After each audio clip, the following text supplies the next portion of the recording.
Our next presenter is Professor Cleveland Jones. He graduated in physics and economics and has a postgrad degree in oil and gas engineering and a master and doctoral degrees in geology. He is an international consultant in energy and petroleum and environment, disrupting new technologies with focus on geopolitics.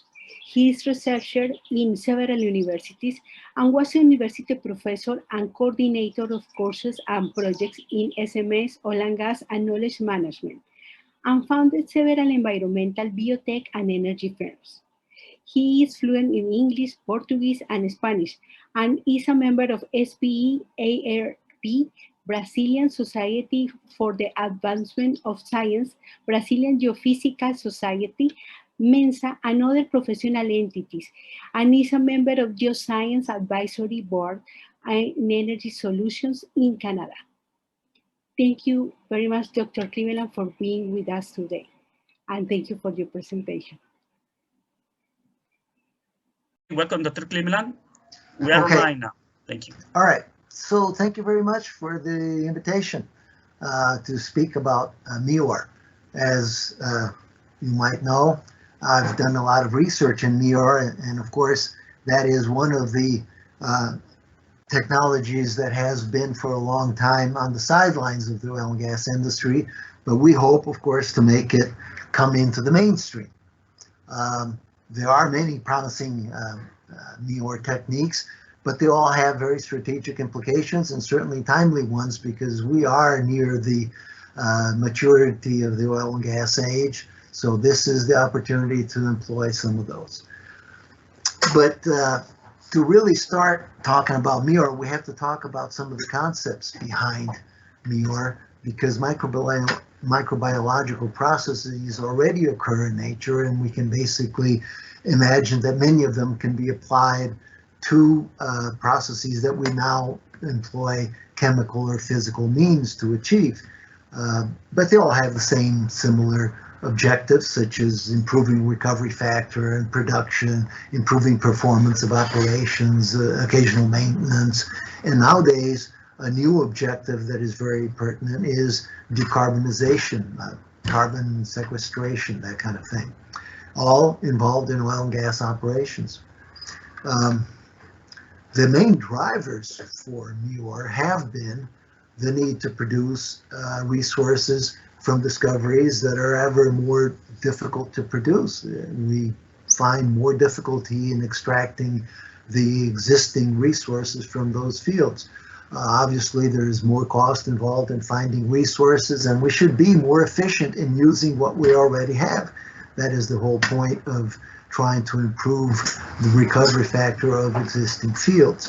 And in fact, the fact that we have a growing technical knowledge base about MEOR improves MEOR techniques being applied because now we have more base of information from which to draw on. And of course, this has implications for the players that employ MEOR. They are experiencing advantages that set them apart from their peers. The current situation in the oil and gas industry is that we have primary, secondary, and tertiary recovery, a lot of the methods that most of you are familiar with. But in fact, it is the tertiary recovery methods that we are trying to emulate, simulate with MEOR, because most of those methods have been employed in using chemical and physical methods. And the last one here, biological, for example, which is MEOR, is basically a copy of some of those other methods, but it is considered a tertiary recovery method, even though some fields have begun production in the North Sea, for example, right from when they were developed using tertiary methods, including biological methods. Northern Field and others are classical examples of fields that have begun to be exploited. And just from the start, we have primary and secondary and tertiary methods all employed together. We also have to understand what is going on in the reservoir, because that is how we will apply MEOR. We have in the blue line when the reservoir is geologically being filled with oil. As it is produced, it is going from the right to the left, just above irreducible water saturation. It goes all the way up to being filled with oil, for example. But when we drain that oil, we are not able, of course, to drain all the oil. We have a residual oil left, and that we go from left to right. So from right to left. So we have this residual oil left. That is some of what we can get at. I mean, this residual in some cases is a very large percentage of the oil in place. But in fact, much below that, we tend to give up on the reservoir because we start finding all kinds of difficulties in production. So having this in mind tells us how we can apply MEOR. Certainly Darcy's law applies to the actual flow as opposed to the oil in place. Now we're talking about how that oil in place flows out of the reservoir.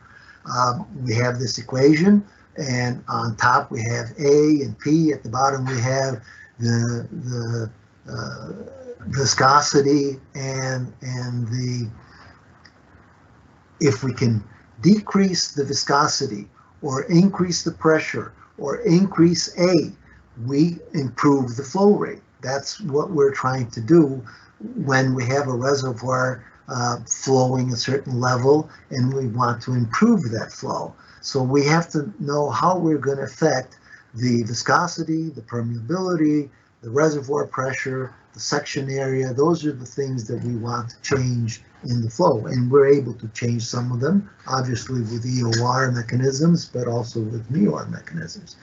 In terms of equilibrium in the rock, we also have to understand what's going on. We have at low pHs, of course, carbonate. When we go up to a high pH, we have carbonate in place. When we go to low pH, it dissolves. When we have middle pHs, we have some bicarbonate. That equilibrium, it's just laws of physics in the equilibrium of the reservoir. If it's got carbonates, that we can't change, but we can change the conditions that affect that, which is pH, for example. If we can move pH down into lower pH, we can solubilize some carbonates, and that has implications for opening up pores in the reservoir, making A bigger. We have now a bigger flow area through which oil can flow. And in terms of viscosity, if we understand how viscosity works, we want to create these oil micelles. We want to cover them with surfactants so that they can flow out of the reservoir. That is how we wish to impact the flow. Eventually, we have to have enough surfactants to be able to create micelles. We also have to have the right kind of surfactants.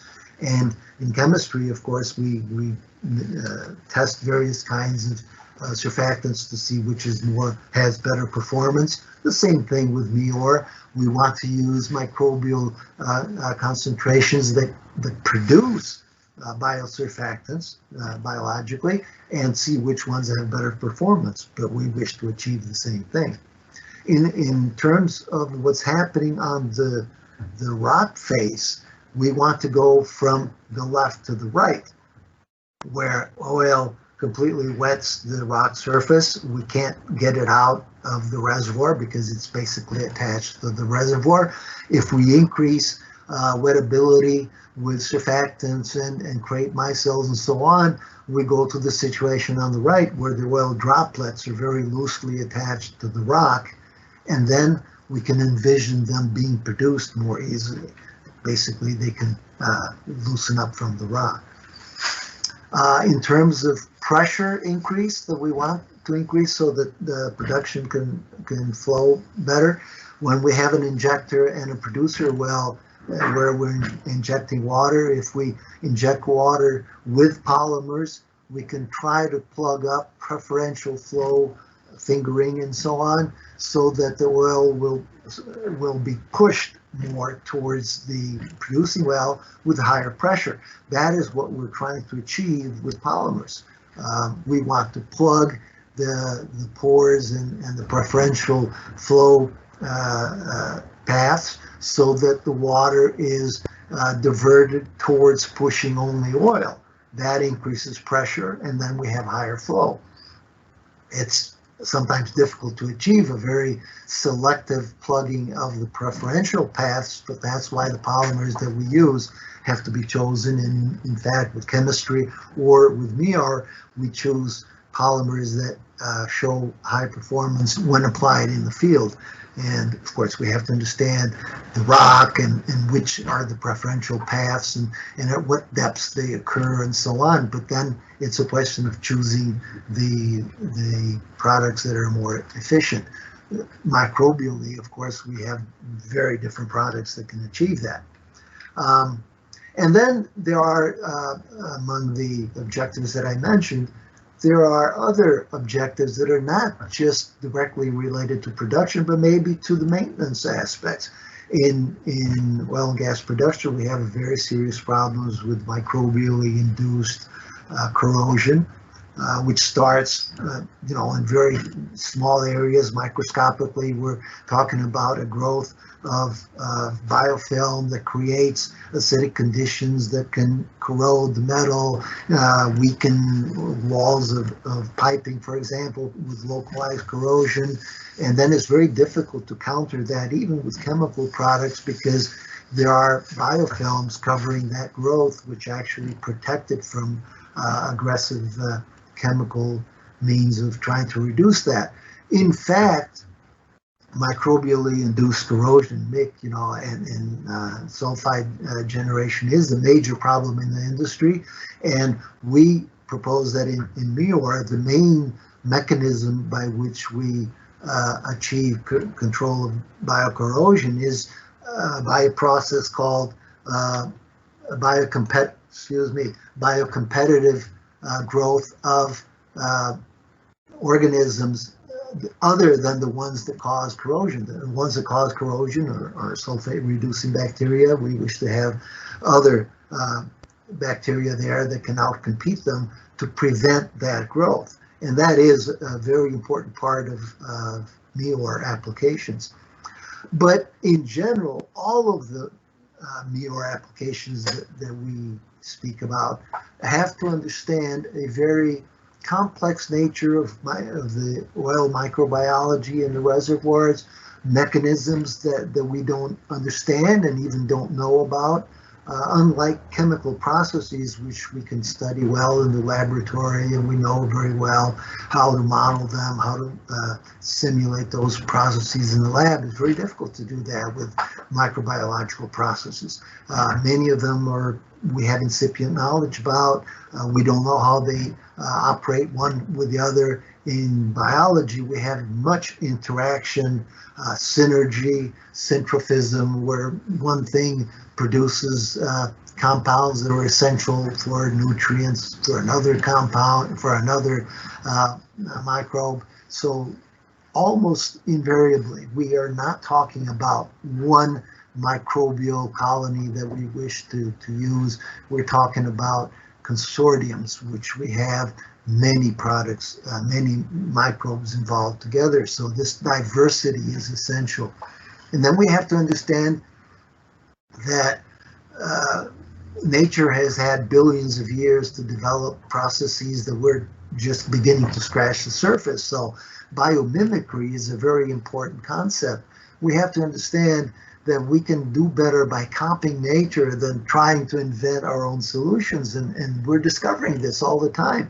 We come up with a process and then we find that nature has done a better job. And in particular, extremophiles have done this in nature for the longest time. They've come to be able to exist and perform microbiological chemical processes at a microscopic level that we have to learn to employ rather than just copy. The bioproducts industry, there are companies that provide mixes and consortiums of bacteria and fungi and so on, already exist and supply products. It's important, of course, to be able to know who you're dealing with. The products basically are diversified bacteria, fungi. They have chemical additives that help those combinations. They're all isolated from natural environments. Almost invariably, we do not deal with genetically modified microorganisms for MEOR applications because that would involve tremendous licensing difficulties in introducing genetically modified organisms. But almost all the suppliers use world-renowned strain repositories like the ATCC in the US, CNCM, DSMZ, and those have, collections of all kinds of organisms, and that's where we go to extract the collections, the variety of microorganisms that are actually supplied to the field. In terms of the microorganisms involved, the extremophiles themselves have a diversity and variety that is just unimaginable. Most people are in fact not familiar with the extent of the conditions under which extremophiles can exist.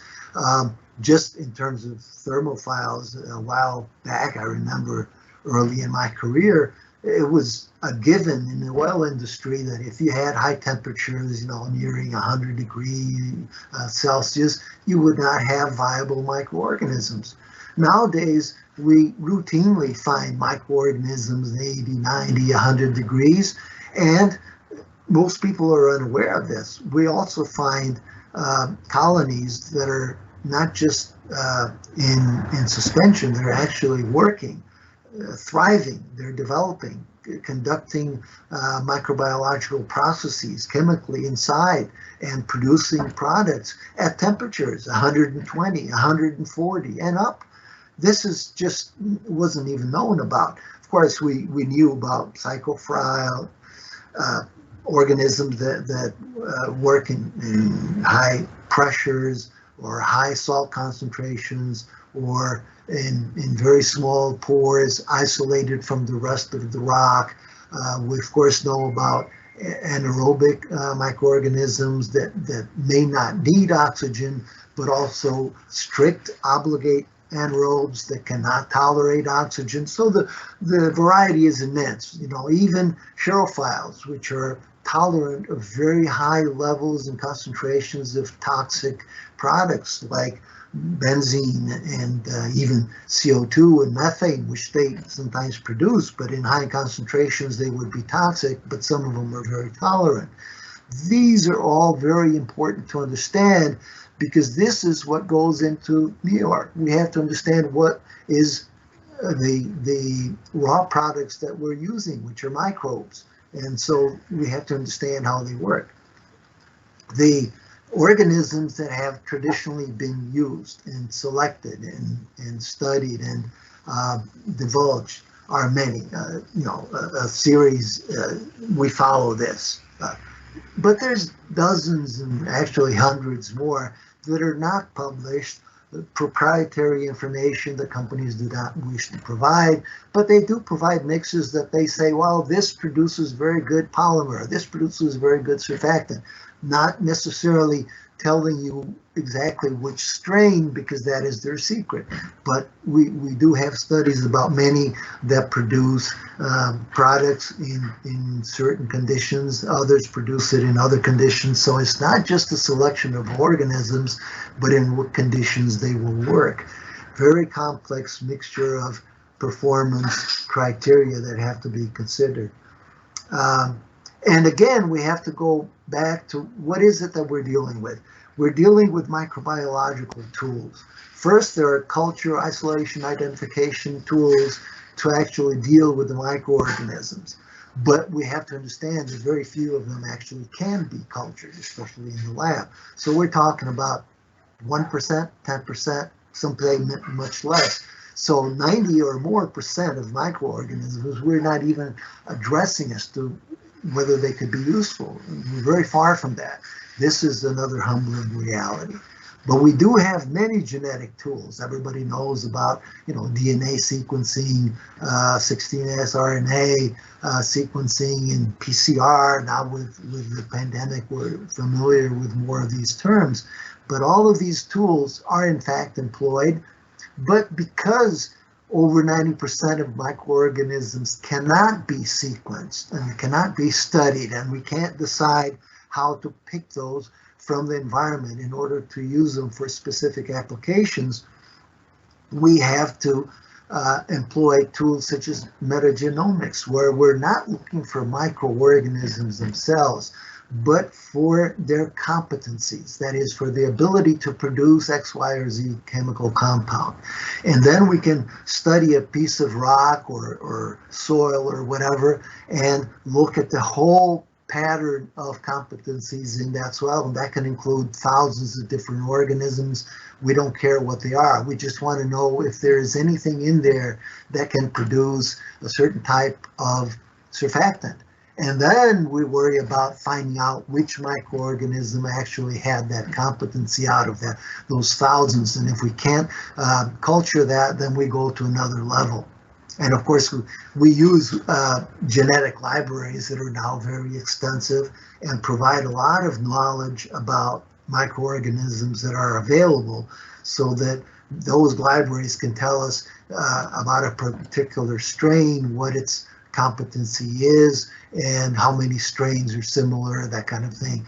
And some of these libraries are just unimaginably large, and we're talking about trillions of base pairs of DNA that are sequenced and kept in those libraries. And now with big data possibilities, we can do cross-referencing and trying to find combinations that will work for what we're trying to achieve among microorganisms, among the sequence of DNA across microorganisms, among chemical reactions that are achieved. It's just a very intensive computer-driven type of work. We're not talking about beakers in the laboratory anymore, right? And then, of course, very fundamental concepts in MEOR is biostimulation versus bioaugmentation. We can, and have done this for many years, biostimulate microorganisms in the field with the appropriate nutrients and micronutrients and so on, or we can change the environmental conditions under which they operate, or we can just add new microorganisms that were not there or were not there in sufficient quantity and type. And that is a very, it's not a subtle difference, it's a very big difference, but people don't understand that very much, and they think everything is the same. Most applications are involve basically just adding chemicals to stimulate certain microorganisms, but the advanced applications involve bioaugmentation, where what we're trying to do is go from the left to the right. We have, say, in a simplified fashion, in the field, in the reservoir, for example, two populations of microorganisms. One is actually good, solubilizing the oil. The other is there just getting a free ride, doing nothing. What we want to do is change the biota, the relative presence of microorganisms, to increase the proportion of the good microorganisms that are already there, that blue share, and to reduce the share of those that are just carrying a free ride and doing nothing. We can't really eliminate them usually, but we can reduce them and introduce, say, a new green population, which is very effective, much more effective than A even. And that is the population that will actually carry the bulk of the load. And then the other population that is effective will carry some of the load. And then the other population that is ineffective will be reduced as much as possible. But to change that equilibrium population mix, we have to push that. That is not an easy thing. We have to introduce a new population. We have to change the conditions that cause that population mix to change. That is the key in MEOR. So in the oil field, obviously many fields don't have ideal populations in there working for the objectives that we humans have, which is to get the oil out. They're there doing their thing, so we have to change that. Then the change is the objective, and how do we do that? By introducing species and strains that are more effective in what we want, not in what they were doing there before. And of course, we have to have sufficient regular addition of inoculants. It's not like a vaccine. You have to keep doing it. And of course, there are adverse consequences, adverse tendencies that we have to fight against: temperature, pH, whatever, and to allow that population mix to be maintained as we wish. And that has to be forced either physically, chemically with nutrients, or within constant injections, sometimes maybe changing the conditions. This is part of what MEOR is all about. So it's not just looking at the microbes. And then the oil field has some history with MEOR, and it's not all positive. When I first started working with MEOR, people were scared of it because there were negative experiences where people started adding microbes, without knowing what they were doing. They started producing lots of polymers, for example. They plugged up a field, and they said, "Oh, that's horrible. We had a field that wasn't performing very well, but now it's not performing at all." I think that's anecdotal. I'm not really sure that we had that many bad examples like that. But of course, that was the fear, and continues to be a main source of resistance when we talk to oil engineers and tell them, look, your field can be improved in performance by using a MEOR, and we can achieve this. People are skeptical still. This is an incipient technology that still generates a lot of skepticism and lack of knowledge about it. So as with any technology, you have to apply it knowing the conditions in which you are going to work. So you have to know the reservoir, the oil in the reservoir, the production profile, and so on. And then you will make the choice of what MEOR technique is most appropriate. But we do have many good techniques that have resulted in good results. Certainly biopolymer production has a long tradition. It's a standard application now, even though you have to understand each situation. The results are very positive with bioaugmentation, that is introduction of new microorganisms producing a variety of polymers, different shapes, linear, sheet, solid, different shapes for what you're trying to achieve inside the reservoir. Basically all MFD, microbial flow diversion of the injected water in order to push the oil out of the reservoir. But bioaugmentation is generally key, and the results, and statistical results, empirical results have been very good. In terms of the actual species and varieties utilized, most of them require some specialized micronutrients, and using cheaper or less expensive micronutrients is key. And the performance of the micronutrients in increasing viscosity is impressive, significant, sometimes orders of magnitude better. And in relation to chemical polymers, many times much better also, and certainly less expensive because you're injecting microbes and they're producing the biopolymer instead of you buying biopolymer and injecting it. In terms of biosurfactant, same thing. Orders of magnitude of change in interfacial tension so that the oil can be released by injecting the microbes that produce the biosurfactant instead of injecting biosurfactant with injected water. So you can imagine that there are instances where you can achieve orders of magnitude improvement in performance. In terms of the typical biosurfactant produced, some kind of remnant lipid, for example, you can produce much more. You can produce with injecting nutrients that are very inexpensive, cheap sugar type things, raw glycerin or crude glycerin instead of commercial products which are more expensive. So you can stimulate that growth very inexpensively. And the strains that you utilize, if you pick them right, can also be very effective, so that the final reduction in interfacial tension can be very substantial. And empirically, we found that even using this RG, the log glycerin, very effective in achieving those. These are basically all results from studies of myself and a partner at the university in Bahia, the Federal University in Bahia, where we've shown that the strain choice and the nutrient choice can be very effective in reducing cost and increasing performance across production of different chemical subproducts, such as granulolipids in biosurfactants or xanthan gum in biopolymers.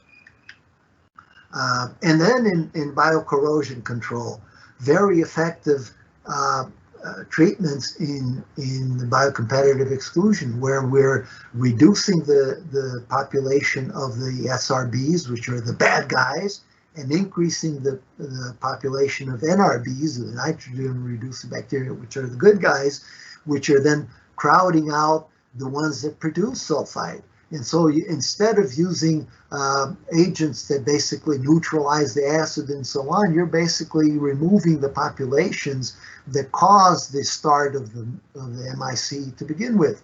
And as you can see, very effective traditional applications, classic cases of microbial induced corrosion being controlled very much more effectively microbiologically than with chemical products.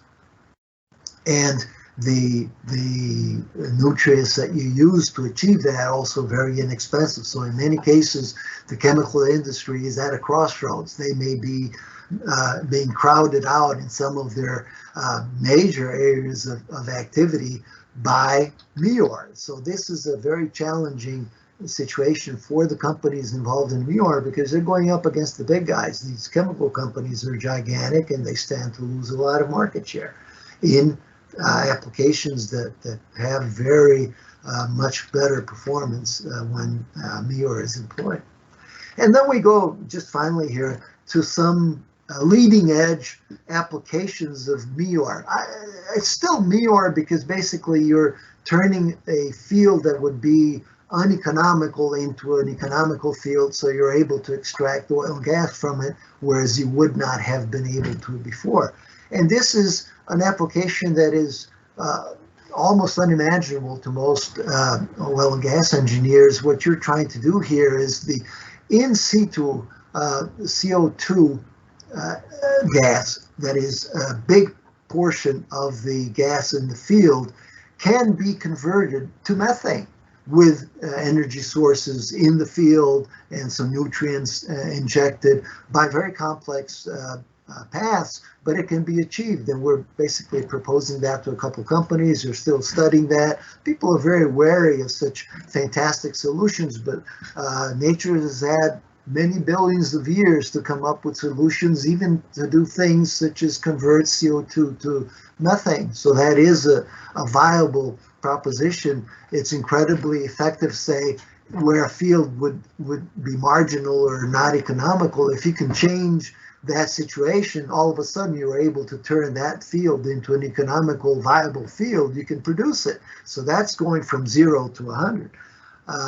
But it is a situation where you have to have very good understanding of the field, the chemistry in the field, of course, of the oil, and choose biochemical routes, which are the paths that the microorganisms use to effect a certain transition, and then another set does another transition sequentially, and so on. This is where the complexity comes in. Obviously, it's complex. It's not just one process. But if we can master this, and this is what we're proposing to study, then this will be a very big thing going forward. Study many different techniques, you know, and come up with a series of techniques which we believe going forward are the key techniques that merit attention. You know, we can discuss some of these, but basically polymer production, biosurfactant production, solubilization in situ, microbial corrosion control are the basic standard, I would say standard nowadays, They still have to be applied correctly, but some of the others, including desulfurization, selective degradation, gasification of oils, and so on, those are beginning to be studied by the majors, and when that happens, they're the ones that will move this forward. And then, of course, acidification of the field. Instead of injecting acid, injecting microbes that will produce the acid, that will dissolve the rock, that will increase the area through which production can flow. That was actually the subject of my doctoral thesis, and we showed that that can happen. It's just how you apply it. Instead of injecting a lot of acid, let the microbes produce the acid. So I just wanted to make some conclusions here and leave it up for people to begin thinking about these things. The question is, will MEOR be a standard part of the industry toolbox? I think it already is. It can increase its participation in that toolbox at the expense of some companies who will actually have to lose some share, but that is good for the industry. And what would be the impact of these changes? Of course, it can increase production, recovery factors. It can make some fields viable where they would not. They can significantly advance carbon capture and storage goals. Nowadays, decarbonization is a big factor. Producing companies that hold these technologies and can master these techniques will have an advantage over their peers, no question. And of course, any technology in an oil industry that is so big and the massive scale of its operations suggests that even if you can apply this only in some instances, this can be very significant. This is the message of MEOR. Nature has provided nature-based solutions for an industry that can apply them and benefit greatly from them. This is the message for MEOR.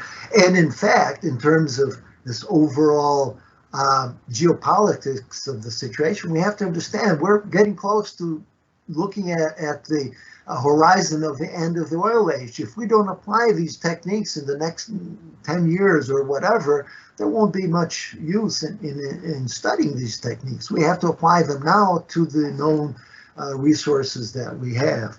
That's basically the message that I wanted to convey. Give thanks for you guys listening. So thank you very much for the opportunity to talk a little bit about MEOR.